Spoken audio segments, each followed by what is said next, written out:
A new Cold War is brewing. It's the US versus China, two arch rivals out to get each other. Xi Jinping wants to beat America. Donald Trump wants to single out China. The power play is on. Tonight we'll tell you about three big moves that America has made. Targeted attacks to hurt China.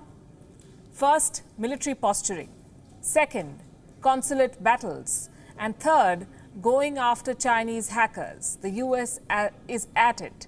Let's start with America's military response to China's aggression. The United States is equipping and positioning its forces across Asia. You can call this the military component of Donald Trump's China strategy. US Secretary of Defense Mark Esper has outlined the plan. The US is sending Navy ships to Asia. It is selling arms to Taiwan. America is basically creating and arming an alliance on the high seas.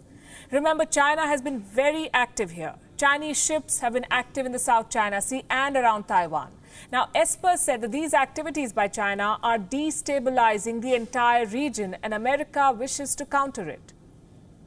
A key part of America's strategy will be India. The US Secretary of Defense brought up the recent naval exercise off the coast of Andaman and Nicobar Islands. Esper says such exercises are an effort to project power.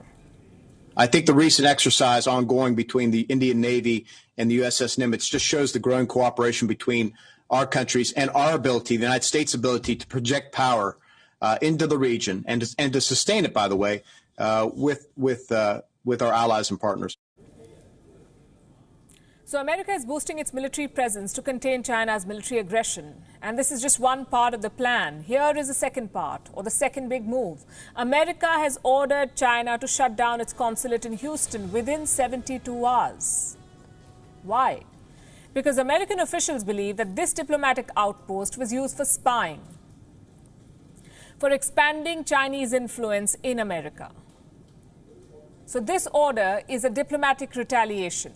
Washington has not shared the specifics, but it has constantly accused China of attempts to steal commercial and military secrets, a charge that China continues to deny.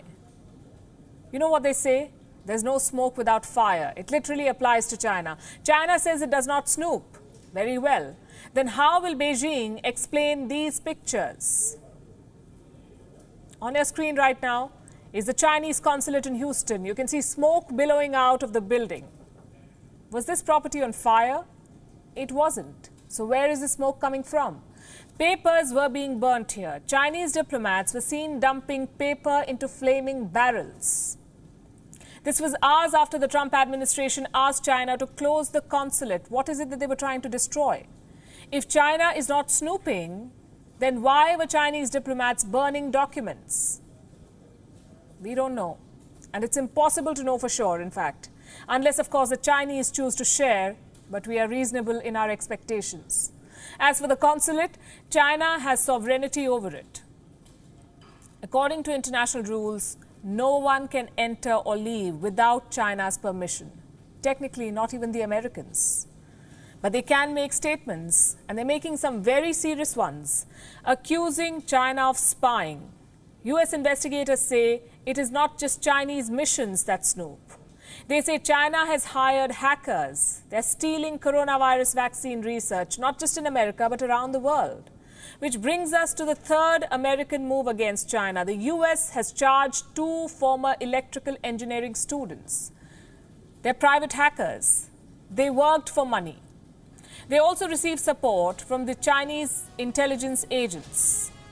Two firms were allegedly targeted, a biotech firm, this is in Massachusetts, that was researching possible cures for the Wuhan virus, and a Maryland company that was conducting research on the virus. The disclosures do not end there. This document and this indictment has exposed a bigger spying operation, one that the world should worry about.